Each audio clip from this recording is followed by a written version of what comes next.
prayers. O Lord our God, who art the lover of justice and truth, give thy grace to our Parliament and to all those who direct the affairs of our nation, and guide them by thy Holy Spirit. We beseech thee that by thy word and deed they may promote the well-being of this thy people and set forth peace among all people through Jesus Christ our Lord. Amen. Almighty and everlasting God, we praise thee for all thou hast done for us as a nation. Deepen the root of our national life in thy everlasting righteousness, lest thy blessings be withdrawn. Make us equal to our high trusts, reverent in the use of freedom, just in the exercise of power, and generous in the protection of weakness. Inspire the men and women who direct the state, that they may guide it wisely and well. Give insight and faithfulness to our legislators and judges, and may our deepest trust ever be in thee, the Lord of our nations, the King of kings, through Jesus Christ our Lord. Amen. Together we say the Lord's Prayer. Our Father, who art in heaven, hallowed be thy name. Thy kingdom come. Thy will be done on earth as it is in heaven. Give us this day our daily bread, and forgive us our trespasses, as we forgive those who trespass against us. And lead us not into temptation, but deliver us from evil. For thine is the kingdom, the power, and the glory, forever and ever. Amen. May the grace of our Lord Jesus Christ and the fellowship of the Holy Ghost be with us all, now and forevermore. Amen.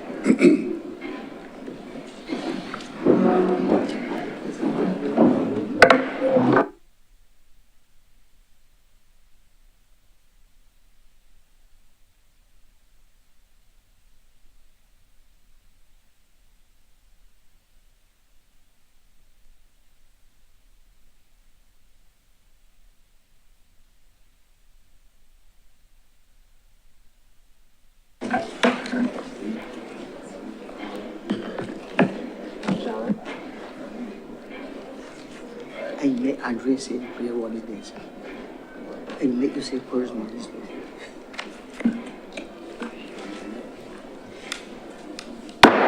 The Senate is in session.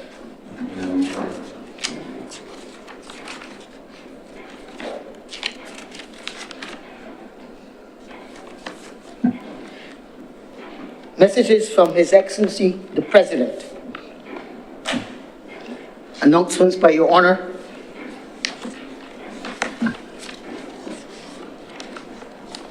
Before getting into the more everyday announcements, I want to take this opportunity on behalf of the Honourable the Senate to congratulate our new President, Lieutenant Colonel the Most Honourable Jeffrey Davidson Bostic, of His Excellency the President of Barbados.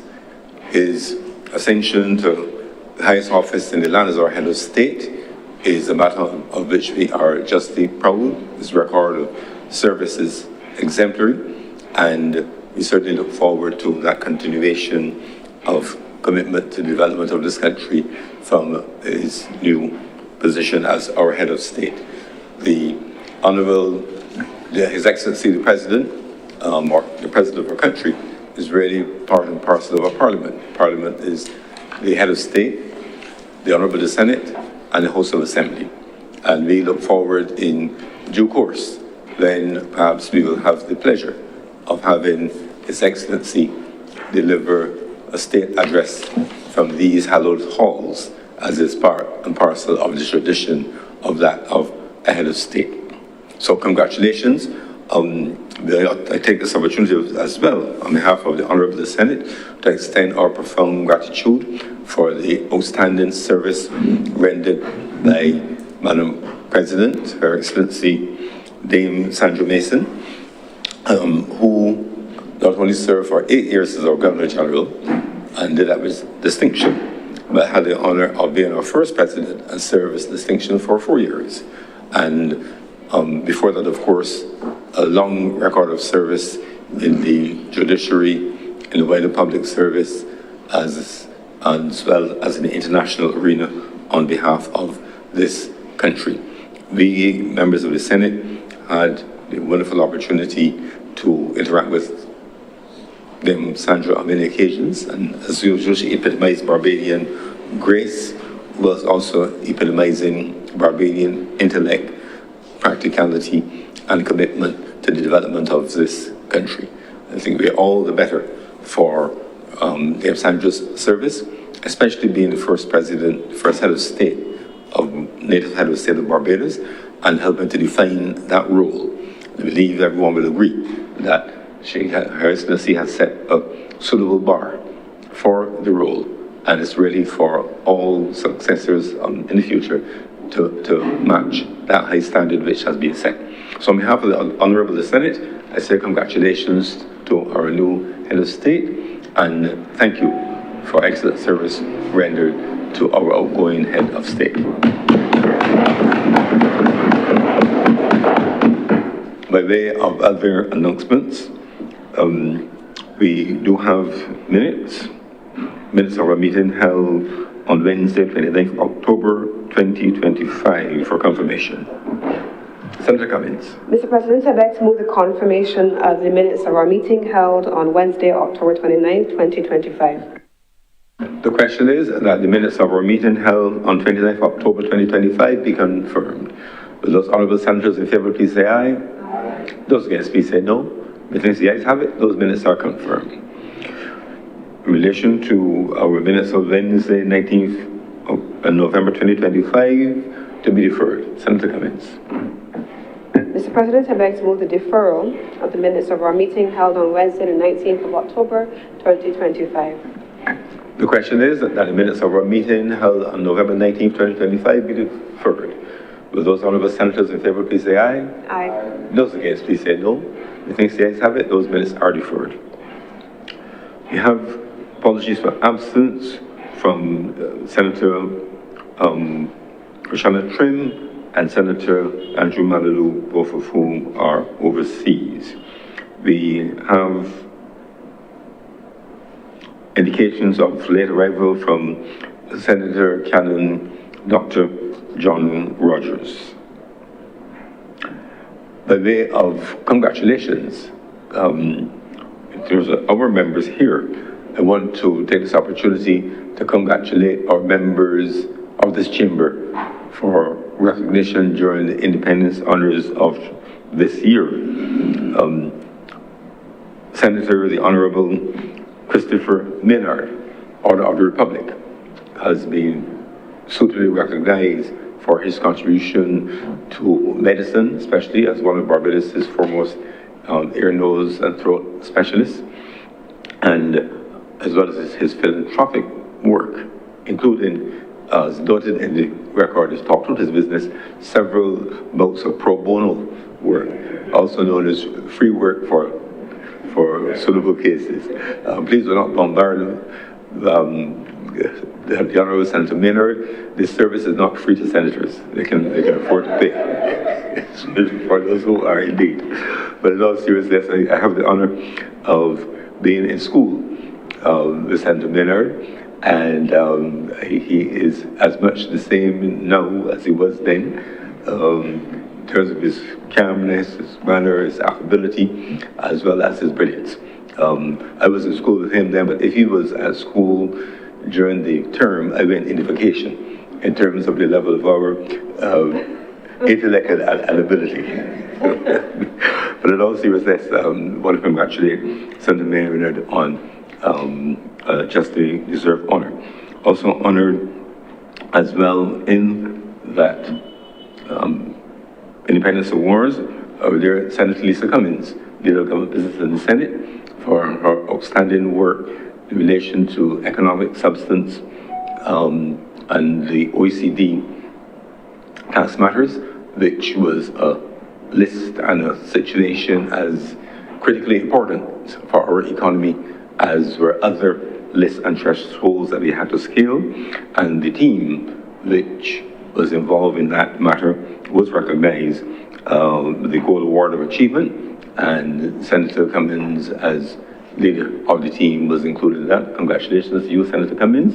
We know your appetite for hard work and your capacity to deliver. And we are thankful that your many sleepless nights and your hard working days have put us in such a happy position as to have reformed the economy suitably. Also recognized in the Independence Awards was our own Reverend Wayne Curtin, our chaplain. He was awarded the Barbados Service Medal, especially for his work in the community. As you know, he's a proud man of the city, and his work in the city at large, but especially the areas around the St. Mary's Church, long before he was a man of the cloth, and well being a man of the cloth.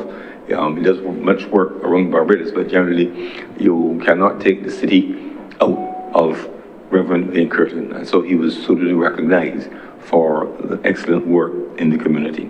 So I want to say congratulations to the Honourable Senators on their preferment.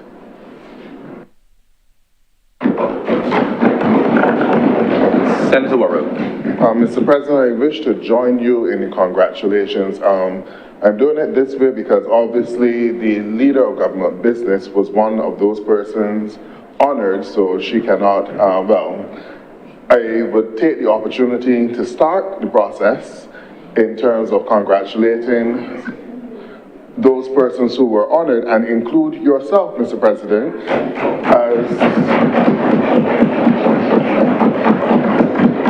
as you two received an award for your work on the committee, and also to congratulate the Honourable Senator Maynard for his being recognized for the outstanding work which he has done as a medical doctor, and he is definitely someone who is deserving of the award, the Order of the Republic of Barbados, and to all of those persons who were awarded, and also to join in congratulations to His Excellency the President Bostic. I do believe that from his presentation at Kensington and his initiatives as outlined, that he will also blaze a trail and be recognized in years to come as being one of those outstanding presidents of Barbados. I believe that the Republic is off to a good start. We have had an excellent president in Dame Sandra Mason, the Most Honourable Dame Sandra Mason, who handled the office, and she basically, every single Barbadian is proud of her.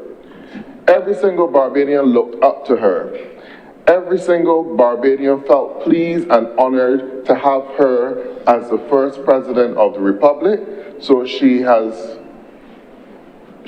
the bar high, and I'm certain that every single president that will come after will look to achieve the same standards of which she have met, and to keep the elegance of Barbados and the office of the president at such a high and noble level. So as a republic, we are off to a good start.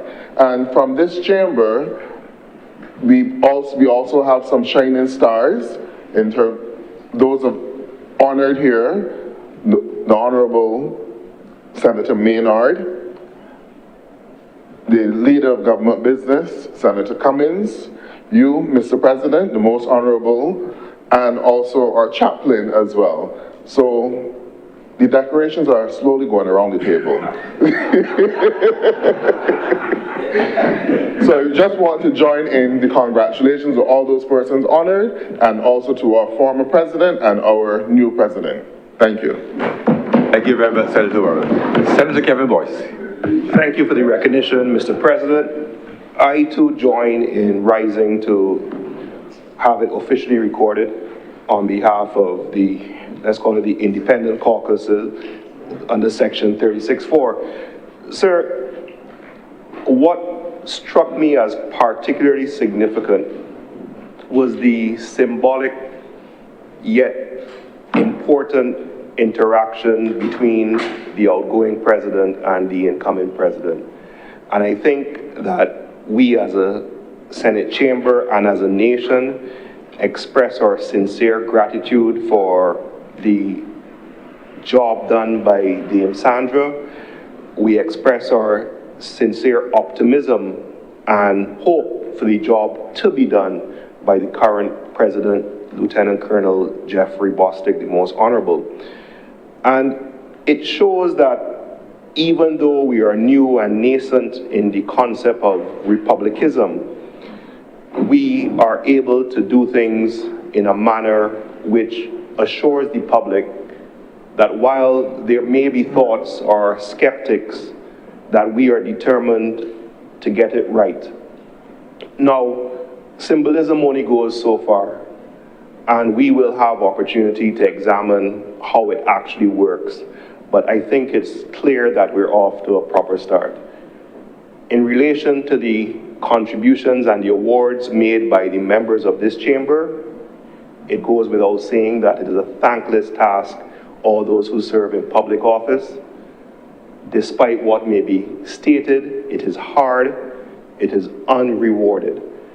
So personally, I would like to extend my congratulations to you, my congratulations to Senator Cummings, and my congratulations to Senator Maynard, as well as to our chaplain.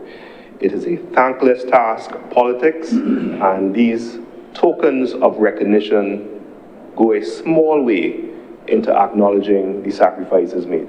Thank you, Mr. President. Thank you very much, Senator Boyce. Senator Nichols. Mr. President, let me join from this government side in lending my voice to the congratulations to all those concerned. I start with no less a person than the President Emeritus, the Most Honourable Dame Sandra Mason, who served this country with distinction, with grace, and with love. She will be remembered for the manner in which she brought an urbaneness, despite her rural background, to the task at hand.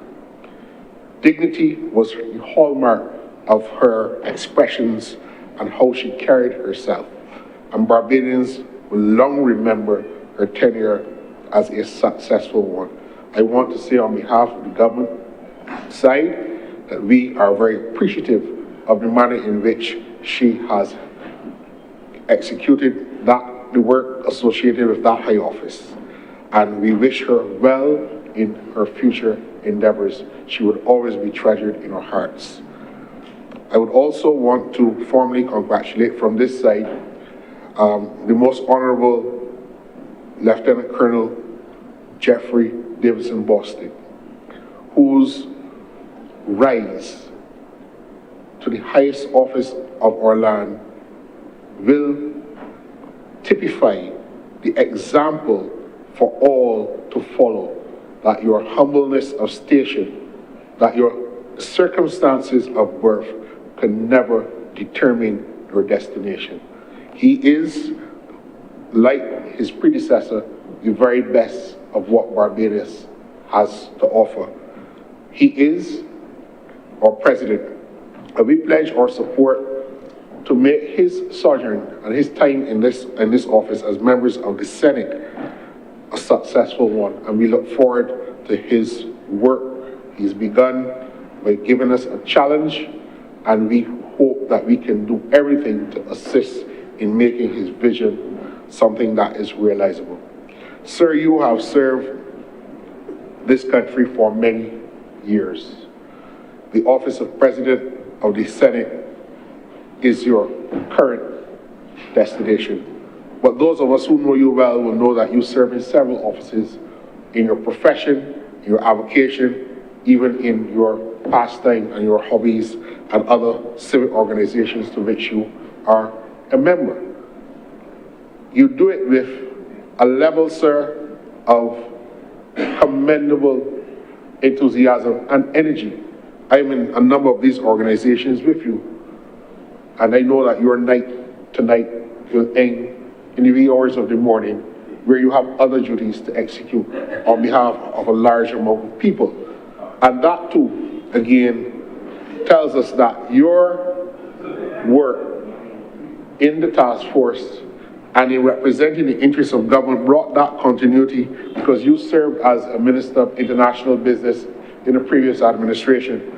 And your leadership and foresight has been given to the country yet again, and we are thankful for that. I'm happy that you have been recognized. To the leader of government business, my schoolmate,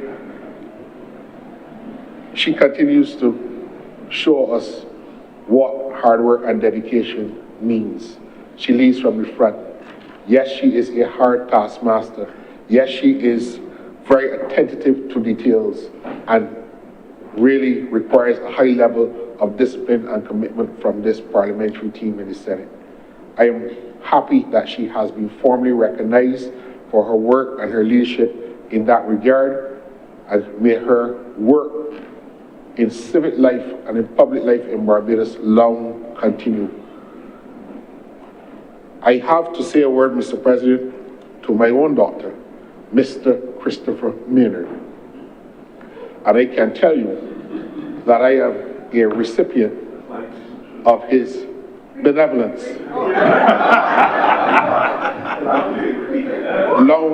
Long may that association continue. I always take the time and tenor and tone of our debates from his attitude and his posture, and certainly his insightful analyses and contributions to our debates have flourished the contribution that the nation has been presented with. Congratulations to you, my brother, my friend, colleague, on your preferment, and it is an acknowledgement of the country of your service. To our chaplain, who is not here today, I want to thank him first for giving me the opportunity to say the prayers on his behalf, but nevertheless, his work in the city communities in Barbados and as service at the St. John the Baptist Church, which was acknowledged as part of the reason why he received the National Independence Awards, but his service there too is well known, and I want to congratulate our chaplain on his preferment. Thank you, Mr. President. Thank you very much, Senator Nichols.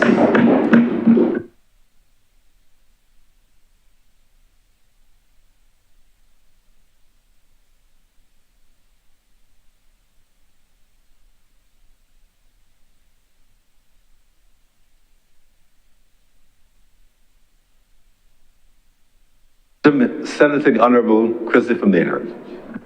Thank you, Mr. President.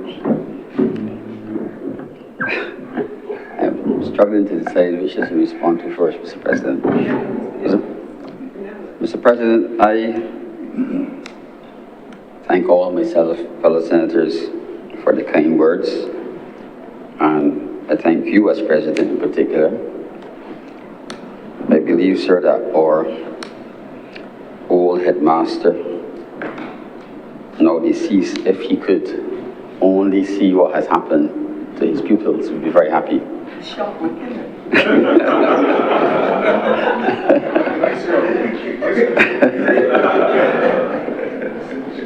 He would be very happy.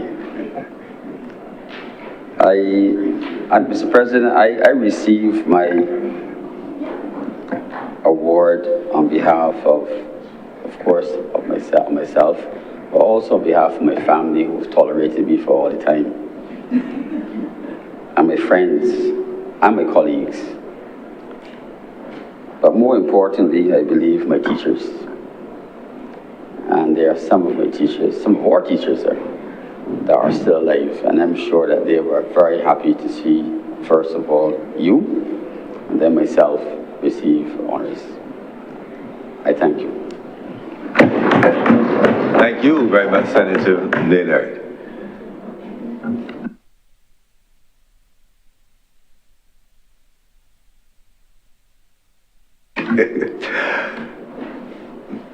Please proceed with the order paper. Presentation of petitions, presentation of papers, reports from select committees, questions to ministers, request for leave to move the adjournment of the Senate on matters of urgent public importance. Statements by ministers or parliamentary secretaries. Personal explanations. Motions relating to the business or sitting of the Senate and moved by a minister. Introduction of bills. Public business. Public business is now the order of the day.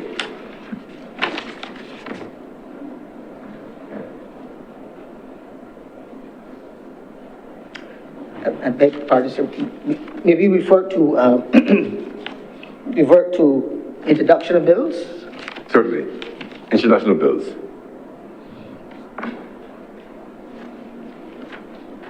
Order, move the first reading of orders number 10 and 11.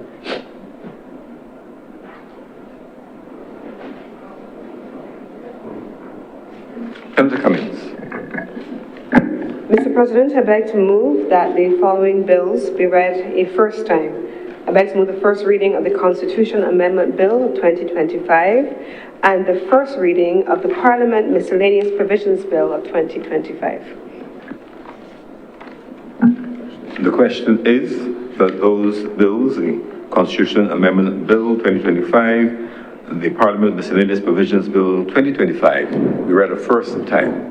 Will those honourable members in favour please say aye? Aye. Those against please say no. The thanks the ayes have it. Those bills are accordingly read a third time. That's first time, sorry. Sure. Public business. Orders number 7, sir. Order number 7, namely the Honourable Leader of the Senate to move the second reading of the Tourism Accommodation Bill 2025. Senator Cummings.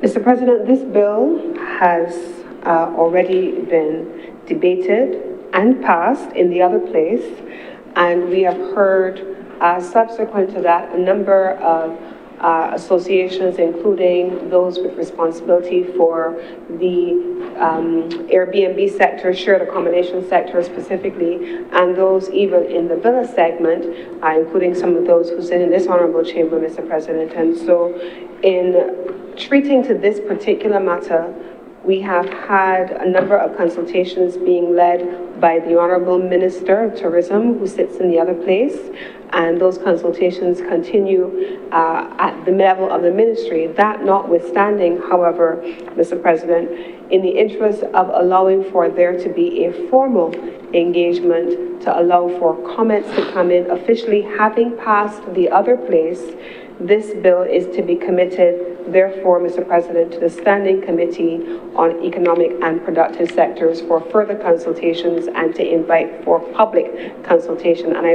beg to move that this bill is sent to the committee at this stage.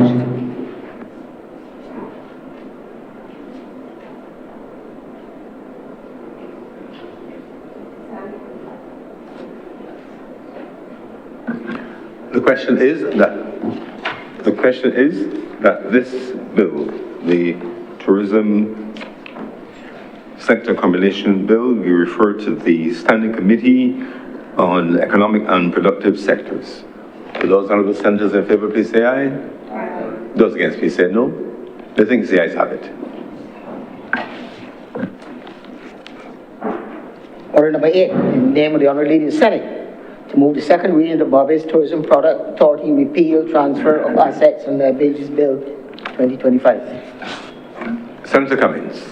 Mr. President, in the same vein, these matters were done as a cognate debate in the other place, and so on that basis, they will be treated, proposal is for them to be treated in similar fashion at the level of the Committee on Economic and Productive Sectors. I beg to move that this be sent to the committee at this time. The question is that the Barbados Tourism Product Authority Repeal, Transfer of Assets and Liabilities Bill 2025 be referred to the Standing Committee on Economic and Productive Sectors. Will those honourable senators in favour please say aye? Aye. Those against please say no. The things the ayes have it. This bill is therefore referred to the Joint Standing Committee on Economic and Productive Sectors. With respect to both those bills, sir, the relevant message produced for your signature to go to the the other place during the course of the day.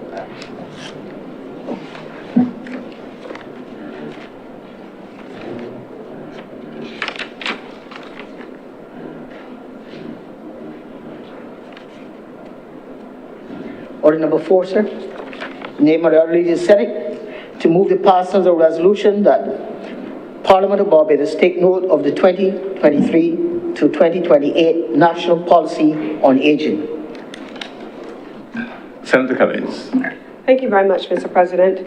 Mr. President, as I rise properly now for the first time to give a speech presentation, I too want to join my colleagues in offering congratulations to our new president and our new president emeritus. Our new president emeritus was our very first president, as was said by one of our other members, and served Barbados with grace and distinction. Pardon? And so now, as she takes on a new emerita, I'm being told that that is the correct term, and so all of us will remember it going forward. And so, thank you very much. And so, having served Barbados with a level of distinction and grace and class in her service as first Governor General and then as the first President of Barbados, we wish her well in her new role as Madam President in a past tense. And we equally, Mr. President, I certainly want to offer my congratulations to our new President. I first met His Excellency the Most Honourable Lieutenant Colonel Jeffrey Bostic when I served in Washington as first secretary. I was first secretary in our embassy in Washington, D.C., and he was our defense attaché. Our offices were side by side. And so that was my first encounter with him, and he has remained an officer and a gentleman and now a statesman in whom I am so proud and I'm very well pleased, and I wish him all the very best. I too also want to lend my voice in congratulations to the members of this honourable chamber who have been awarded, and to thank those of you who have acknowledged my team and I for our work. Now, my team and I, we work very closely together with the Attorney General's team, and that which includes our own president. They on the side of anti-money laundering and terrorist financing and the Financial Action Task Force, and my team on the compliance, economic substance, and OECD blacklisting matters. And they collide more often than not in the same spaces. And I want to commend all of the team members, including those who don't sit in this chamber and who ordinarily would never be seen, but it is a recognition that sometimes we lead teams that are often invisible, but their work is significant. And I want to take the opportunity to recognize the members of the International Business Unit and all of the agencies that constitute the Financial Action Task Force team led by the Honourable Attorney General, including His Honour, our President. I want to thank also Senator Maynard for his outstanding service for which he was recognized this weekend. He is very much one of the foremost voices on medicine in this chamber, who speaks on any matters relating to health and health services, and he is in his own right an accomplished ENT specialist and an accomplished medical practitioner, and I am happy to share space with you, Senator Maynard. And equally so, in the absence of our chamber, our chaplain, who is not here, I want to congratulate him on his award. Now, as I stand here today, all of the persons that we have just spoken about fall within a certain category where they have spent some time giving their lives to service to our nation. And I stand here today to speak about those in a different category who have also given their life in service to our nation in a different way, are aged, are elderly. And so as I go into this policy on aging, I want to acknowledge them as well for having served our nation well, for having been this nation's nation builders, for having been those on whose shoulders many of us now stand. Much like Senator Maynard's teachers, I remember being a young girl at the St. Michael's School, and one of my teachers said, I would grow up to be a terrorist. I never forgot that. Not sure why she thought that day, but I think I had scribbled something on I think that many of our teachers will be very stunned to see both Senator Nichols and I in our respective professional spheres. But just like you, Senator Maynard, and you, Mr. President, I think many of our teachers are happy that we didn't become what they thought we were. But, Mr. President, I think that as we discuss today and we debate this national policy on aging, the point that this particular policy is attempting to rationalize is how we see our elderly in our society. We talk about, as a country, the village that raised us, and we heard that certainly in the People's President's very first speech out of the bat. The people whose shoulders he stood on. And equally so, there are all of us, I am sure, who can identify the people whose shoulders we stood on. For me, it was Granny Holder and these other. There are always people in our community who looked out for us. So as I rise to speak today on this 2023-2028 National Policy on Aging, this is a document that goes, in this context, far beyond social policy. It goes far beyond policy even, but it is at its core who we are as a people. It is a statement about who we are, yes, the values that we have held, the kind of Barbados we want to build for generations still to come, and the kind of Barbados that we have inherited from those who have gone before, Mr. President. What we are also looking at simultaneously, Mr. President, is a Barbados for the future, not in 2 decades, but a Barbados for today. And why do I say that, Mr. President? For the very first time in our history, and we've talked about that here in this honorable chamber in many incarnations, but we are an aged society.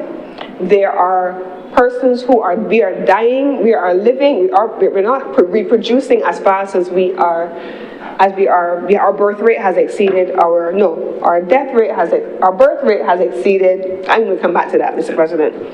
So we have a country where, I don't think I've had enough coffee yet for the morning, I probably haven't had any at all. But a country where, Mr. President, the proportion of older persons in this nation has grown so significantly. It really has.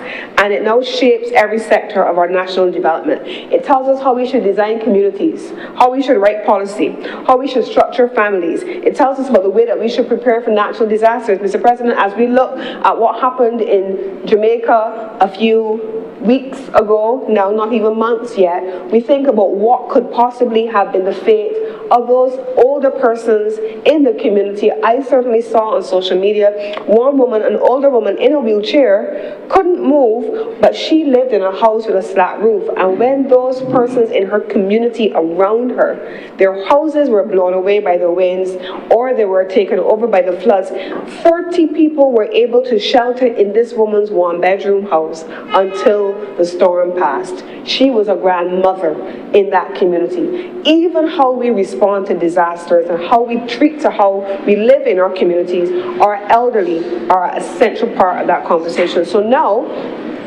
this policy, captured at order number 4, is effectively translating that reality into a lived policy document. It does so with clarity, with ambition, but it also does so with honesty. And as I get into the actual weeds of what is captured in the policy, I want to be able to share what the policy intends to do, why it is necessary, and what the government has done so far. It is estimated, Mr. President, that by 2050, 1 in every 5 Barbadians will be over the age of 65. By 2050, 1 in every 5 Barbadians will be over the age of 65. Our fertility rate has fallen. Many of us, including many of us in this chamber, have between 1 and 1.5 children. That's the average for most families. I certainly have 1. Our working age population is shrinking.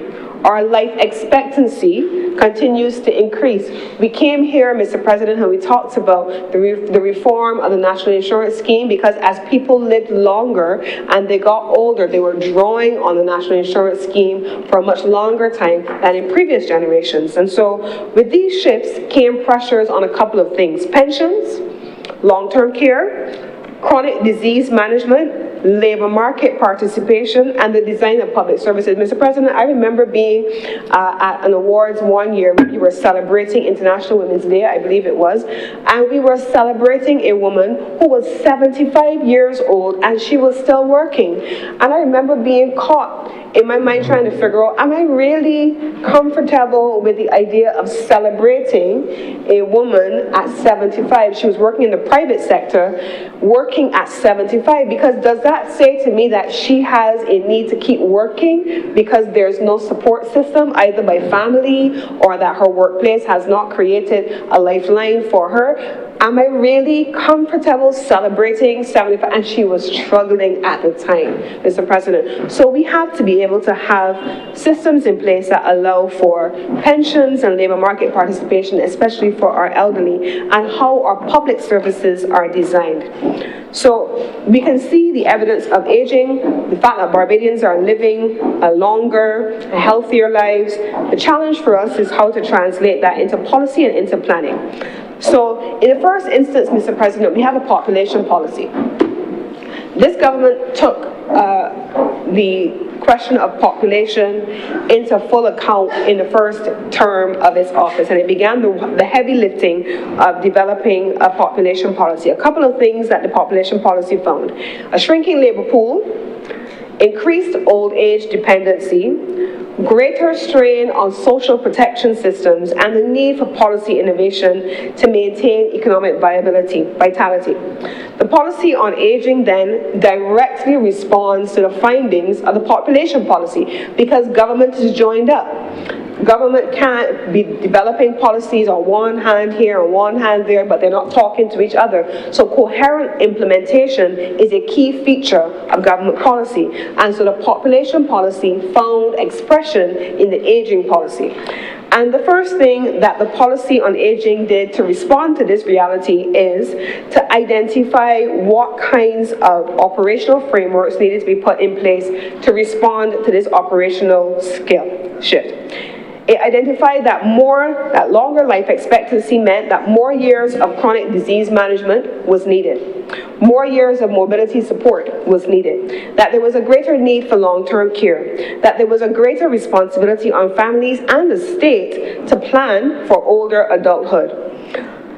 Equally, in the population policy, they called for talent retention, skilled migration, diaspora engagement, workforce renewal, and support for older migrants within the care system. So the aging policy then attempted to make sure that there were correlations. And what did it do? It supported the national population goals by doing a few things: encouraging older person participation within parameters, of course, in the labor market, reducing dependency through active aging, protecting the rights of seniors and the welfare of seniors, strengthening systems that will support today's youth when they themselves grow old, and I'll come back to that in a little bit, but also the question of creating intergenerational cohesion. By aligning, Mr. President, our aging policy with our population policy, we're preparing Barbados not just to survive the demographic shifting that we're experiencing, but to be able to thrive and to have our people thrive in spite of it. So what did this population policy then, not this aging policy, then translate into? There are 8 thematic pillars that are captured in this document seen at order number 4. First pillar is financial and economic security. Social security, health and social services, the physical and the built environment, the social environment, legislation and rights protection, long-term care, and then here is one of the ones that I spoke about earlier, but we certainly can all agree on: pandemics, disasters, and emergency situations. What do we do for the elderly in these scenarios? This, Mr. President, is the most comprehensive aging framework that has ever been adopted in Barbados, but it is not to say that work on aging has not always been done. And I took a moment, Mr. President, to look back, not 5 years, not 7 years, but over the course of 10 years or so, to look at what the frameworks were for Barbados on aging. And I found a couple of things. I'll come to those in a moment. But the policy, as it stands now before us, creates a number of shifts. The first shift, Mr. President, is from passive welfare to a rights-based approach. Older persons are recognized not as dependents, but as citizens with rights, agency, and voice. That's the first shift that this policy captures. The second shift is from fragmented interventions, as have always existed in different parts of the government system. You may have support coming from the welfare department, support coming from the social agency, support coming from NIS, support coming from the Prime Minister's office, support coming from the Ministry of Health, and they have all been fragmented approaches catering to one specific demographic group. This particular policy, by codifying everything in one place, shows that we are translating from fragmented interventions to coordinated national systems. So aging is no longer the domain of one single ministry, it is an all of government ministry with a coherent policy for all to follow.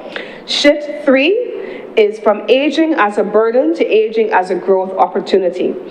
A few years ago, one of the colleagues approached me on the business side of the ministry to say, Lisa, do you know that there is a silver economy? So we've always talked about the blue economy, the green economy, the orange economy, and there's a silver economy. And their rationale was that Barbados, as an aging society, needed to be able to create a framework for a silver economy. And so that silver economy is captured in this policy. The silver economy embraces and acknowledges the economic power, expertise, and entrepreneurial potential of older adults. This week, Tuesday, Mr. President, one of my team members retired. She is one of my most amusing team members, and we had a special send-off for her as she left. We organized for a limo to come and pick her up from home and bring her to work. When she arrived at the ministry, all of the staff was standing outside waiting for her and creating a guard of honor for her to come in, and she was so overwhelmed she was in tears. But one of the things that I said to her in my speechifying that morning was that there is so much value in persons who have the institutional knowledge of our system. They have worked in the system, they understand the mechanics of government, and we as a country need to find a way to tap into that institutional knowledge. And I said to her, once a member of this team, I need you to always understand that you are always a member of this team and that you have a place to always come and mentor those who come behind you, the younger ones, and to be able to share your knowledge, your skill, and your expertise. And that really, Mr. President, has to be essential feature of how we create that silver economy, bringing and utilizing the skills of those who have served our nation well, our institutions well, and bringing them back even post-retirement into the system to support the transfer of knowledge, skills, and expertise. The fourth and the final shift, Mr. President, is from informal caregiving to structured long-term care. Families, Mr. President, we have a challenge in this country. And every year, especially at this time of year, you hear our health officials talking about that challenge. Senator Maynard would know it better than most of us. But we see many families taking their elderly family members to the hospital and leaving them there. And I don't want to raise my hands in judgment to that. I just know that I cannot imagine the idea that the person who raised me, who cared for me, who took care of me, who sacrificed for me, that when I am capable, even if it is hard, that I am just going to take that person and abandon them when they're unable to help themselves and leave them in a hospital, because when I, as a young person, couldn't do for myself, they did for me. I don't understand the idea of dumping our elderly in an institution and never looking back at them. I most definitely also don't understand the idea of dumping our elderly while still simultaneously happily taking the benefits that are assigned to them by way of their pension checks and their support services. I don't understand that. But while I find that behavior deeply problematic and heartless, I also, Mr. President, am very clear that there may very well be those persons who are caregivers who just don't know where to turn for help, who themselves are struggling and don't know where to turn to get help for themselves, and they feel as though that is the safest place for their elderly, no matter how misguided it may be. But the idea of there being the need for a structured long-term care facility is a central part of this policy. That, Mr. President, is why when we drive down the highway and we get to the Honourable roundabout just there at Waterford, you see a brand new spanking building yet to be opened as a brand new geriatric hospital, a new state-of-the-art geriatric hospital. Is that an invitation for us to dump our family members in care? No. But it is a structured approach to long-term care as is captured in this shift in this policy on aging, where our elderly can be provided for and cared for in dignity with a structured format around it. And so this policy aligns us with that global best practice and positions Barbados to manage the demographic and the social shifts that we are experiencing in caring for our elderly. Now, I took the time in preparing for today to see what other countries have done, because you always hear about what other countries have done, and obviously Barbados has to develop that which is fit for purpose for us in our circumstances. And so in the case of some of the countries that I've seen, other countries equally grappling with the question of an aging population have taken a number of steps. Like us, Japan, a developed economy with $1 trillion economy, they have developed a national long-term care insurance system. In Germany, they have made long-term care a formal pillar of their social security infrastructure. In Singapore, they redesigned communities under their successful aging plan. In Costa Rica, closer to home, they invested in a community-based care network funded partly through earmarked taxation. And in Canada, just up to the north, they strengthened elder rights protections and aged elderly cities as national priorities. So different countries took different approaches based on their way forward. Barbados now is in the process of devising what that structured care looks like. Equally, Mr. President, under the Ministry of Health, I've spoken about the geriatric hospital already in Waterford, but we've seen the Ministry of People Empowerment and Elder Affairs speak about breaking ground at Stirling in St. Philip in the east of the island for there to be a dedicated facility equally for long-term care for the elderly. And so there are facilities that are expected to be rolled out across the country under the Ministry with responsibility for people empowerment, alongside those that have been already developed by the Ministry with responsibility for health, to have that structured approach to long-term care. And perhaps equally so, there's already a growing number of private long-term care facilities, and we expect that even more of that will evolve as our communities continue to age.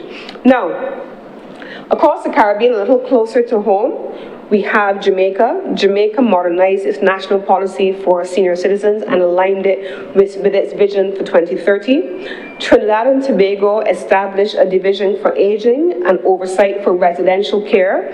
Anguilla developed our national residential care standards so that from place to place, from residential care facility to residential care facility, there were standards of service that needed to be met. So, Mr. President, Barbados' policy effectively reflects what we have seen in both the regional and the international frameworks, where several areas across the silver economy, including emergency preparedness, but also, Mr. President, in the long-term care, that Barbados is in fact not just keeping pace in this space, but we are leading in some instances. Now, over the last 10 years, and I did say that I was going to come back to that, so I'm there now, this is a policy that builds on what Barbados has done over the course of about 10 years, and I only had the time to go back 10 years, Mr. President, but if I had more time, I probably would have gone even further back. But over the course of 10 years, Barbados has maintained a home health program. We know what that program looks like. We have expanded that in recent years. During the pandemic and then after the pandemic, it was expanded and further professionalized.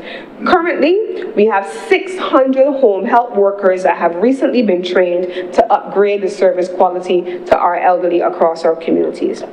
Equally, Mr. President, they have built the alternative care of the elderly program, and government now subsidizes the care for older persons in private residential facilities, and the plans, as I mentioned before, are underway for model residential and respite facilities, and at the community level, expanding community long-term care. Mr. President, I don't know the last day I went into a post office. I have not gone into the post office in eons, Mr. President, but trust and believe that many days around the time of pensions, you can pass by any post office in this country and you will see the long lines of persons who are gathered there. You had better believe that they're not there for the purpose of cashing the pension check, even though they're there for that purpose. They're there for community. They're there because that's what they've always been doing, and that's where they get out of their house. Besides church and going to church on Sundays or Saturdays, as the case may be, and interacting with their community, their social activity guaranteed, one of them is going to the post office to cash that pension check so that they can see the same people who they've seen for a long period of time. That's why many of them go to do that, and they have resisted the other alternatives that may apparently, for those of us who are younger, make life easier. But that's part of the community agenda, and it's important that we give our seniors the ability to have that community immersion. We've heard from the minister in the other place about the work being done with the Barbados Association of Retired Persons, and I want to commend them for continuing to innovate. We've also heard about the work being done in partnership with the Seroptimus International, Seroptimus particularly in the seniors village that they have been building, and that work is continuing. So community matters, Mr. President. Then we've seen the National Senior Games and the network of seniors recreation activity centers across the country to promote wellness, activity, and social connection. These are all critical and core components of active aging. Protecting rights and preparing legislation. Now, this is the draft policy. The policy is to be accompanied by legislation that implements the shifts and the pillars that are captured in this policy, Mr. President. I am told that the draft bill is with the Office of the Chief Parliamentary Counsel and will come to this honourable chamber in due course. But draft elder protection legislation is currently under development and in an advanced state of readiness. We have maintained free bus fares and continue to have the intention of at all times providing for that for our seniors. The Tap and Go free bus program for persons over 65 years of age allows for enhanced independence, mobility, and access to essential services. Strengthening the evidence and governance-based frameworks, the government has relaunched the National Committee on Aging and recently held a national conversation on aging and conducted a situational assessment on elder services. These efforts then in turn informed the policy and will continue to inform the policies as we evolve. So, Mr. President, I then want to bring attention to a difficult subject. We've spoken about the policy shifts. We've spoken about what other countries are doing. We've spoken about the importance of long-term care. We've spoken about the legislative reforms that are coming. We've spoken about the pillars on which the policy is built, Mr. President. But there is another reality that goes even further beyond us dumping our elderly in the Queen Elizabeth Hospital. It is elder abuse. Elder abuse. This is something that I don't think that anybody in this honorable chamber takes lightly. The idea, Mr. President, and I think I remember seeing that video, and I'm not a huge, I don't see a lot of stuff that gets circulated, but because it was on the mainstream news, I saw this one just up the road in front of Belmont Road, in front of the credit union, an elderly gentleman with a young, able-bodied man that all he has to do is get up and go and look and find some work and not try to take something that somebody else has worked for. And in this case, worse yet, an elder who had just come from the ATM at the credit union and taking this older man's things, what did not belong to him. But unfortunately, Mr. President, we're seeing more of that. We're seeing too much of that. We're seeing older persons having their jewelry that they've had for however long snatched from them, their bags and their purses snatched from them. These are problems, Mr. President, that we cannot ignore. And so the strengthened protections that are expected to come will include updated legislation, better enforcement, clearer reporting channels, the regulation of long-term care, because sometimes, and I've seen a case where, Mr. President, you have relatives who come, they have an older relative who is experiencing early onset Alzheimer's or early onset dementia. They get power of attorney signed over to them, and before you know it, their dependents, their children, are cut out of their lives, taken to long-term care facilities, no access by their children and their loved ones, and some relative has just come in and taken over this person's life simply because they're suffering from Alzheimer's and dementia, and they're not necessarily in their clear state of mind. That also, Mr. President, is elder abuse. We also have been speaking about emotional and practical care for caregivers. And when I spoke about that category of person who may not know where to go for help and may really be struggling, the idea, Mr. President, that there are persons who care for their loved ones. I have seen people say to me, I've heard people say to me, caring for my father or my mother who has Alzheimer's or dementia in particular, who does not even remember from day to day who I am, is one of the most painful experiences of my life. We must never forget that caregivers in many instances need support too. And this policy prioritizes the importance of looking after caregivers so that in the provision of support to their elder members of their families, they too are given support. So as we move more and more into a Barbados where our Barbadians are living into their 70s, their 80s, their 90s. We have centenarians that every time we turn around, we see the president toasting them, and they give us all of these anecdotes on longevity and what we need to do. This policy recognizes what needs to happen for them. The policy recognizes the importance of strengthening community geriatric services, providing home and respite care, expanding the preventative health care systems, training for professionals in gerontology, and the integration of the social and healthcare systems. And then, Mr. President, in the built infrastructure, it has a dedicated section also on that. What does Barbados's built infrastructure need to look like to support our aging population? The policy therefore calls for accessible public buildings, safe sidewalks and crosswalks, reliable and senior-friendly transportation, age-friendly housing developments. What was it, Mr. President, the Golden Girls? You remember watching the Golden Girls, where these ladies lived their best lives and they were living in a retirement facility with all their friends and they were able to have all their social activities, but their houses were designed for them to cater to their needs at that age and stage. Retrofitting grants and support. So if you have a home and you want to be able, after you get 17, 18, 19, there should be a provision for you. You're not working. What would be the provision, what would be the support mechanism that would allow you to retrofit your house? You may need a ramp because you've had stairs before. How do you have access to those resources, Mr. President? And I've already mentioned about the importance of community hubs that promote interaction.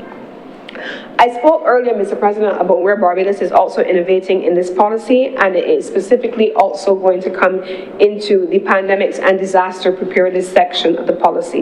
The policy integrates older persons into disaster planning through about 4 specific areas. 1, special evacuation protocols. It takes longer to move older persons than it may take someone who can run quickly and make all of the arrangements on their own, but you may need to start evacuating older persons first. The policy allows for that. It allows for provisions for access to medication. You can't have, and I've seen even in Jamaica, persons calling for medication, people who are struggling because the climate event has happened, the hurricane has passed, they're in a shelter, but they no longer have access to the medication, especially in a country that is grappling with non-communicable diseases.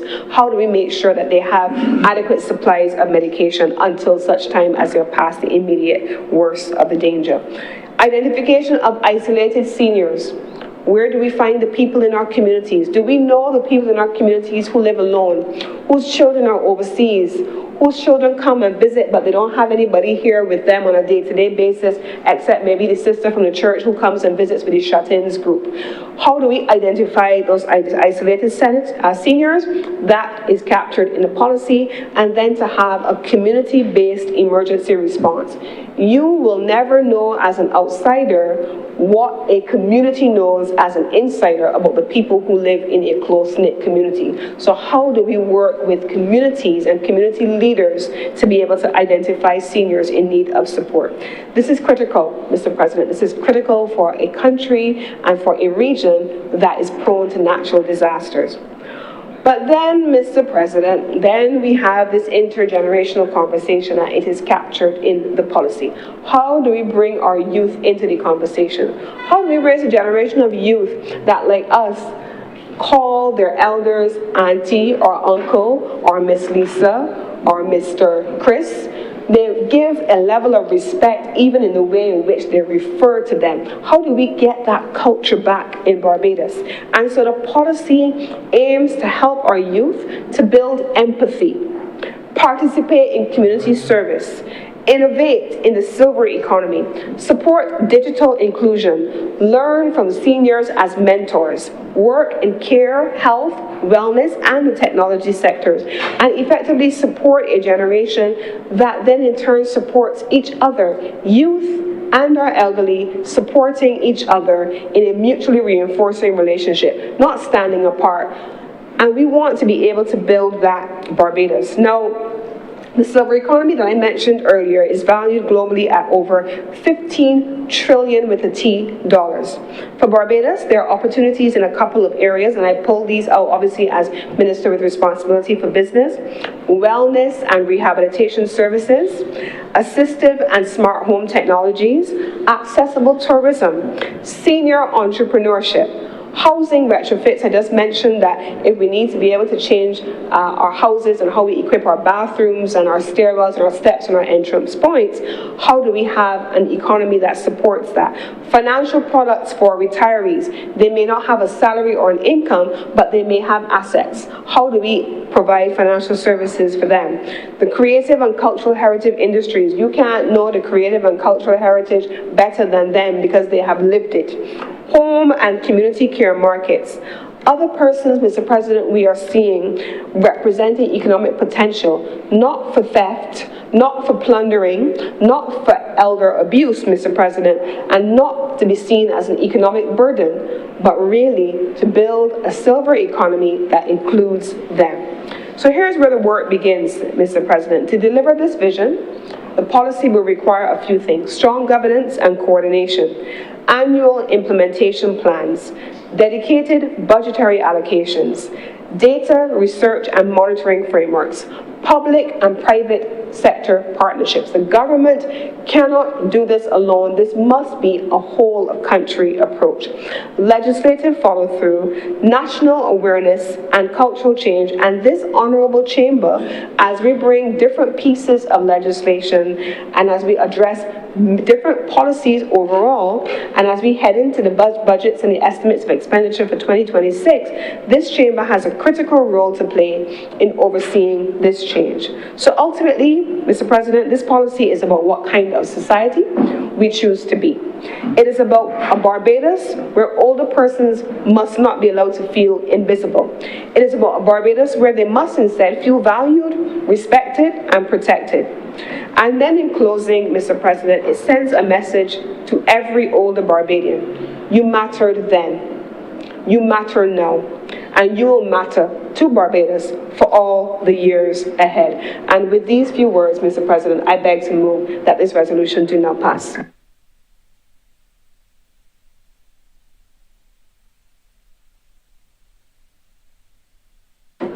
Any other speakers at this time?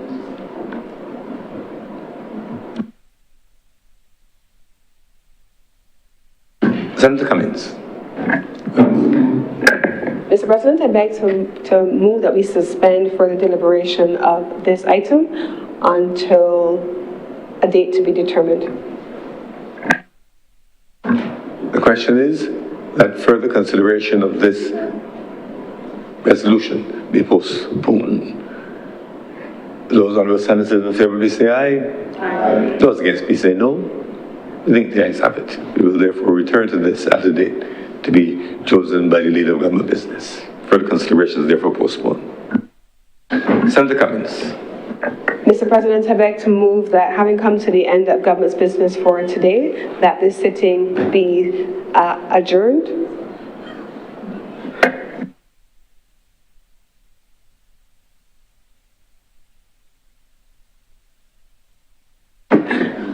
I beg to move, Mr. President, that this sitting of the Senate be suspended for lunch to resume in 1 hour at 1:30 p.m.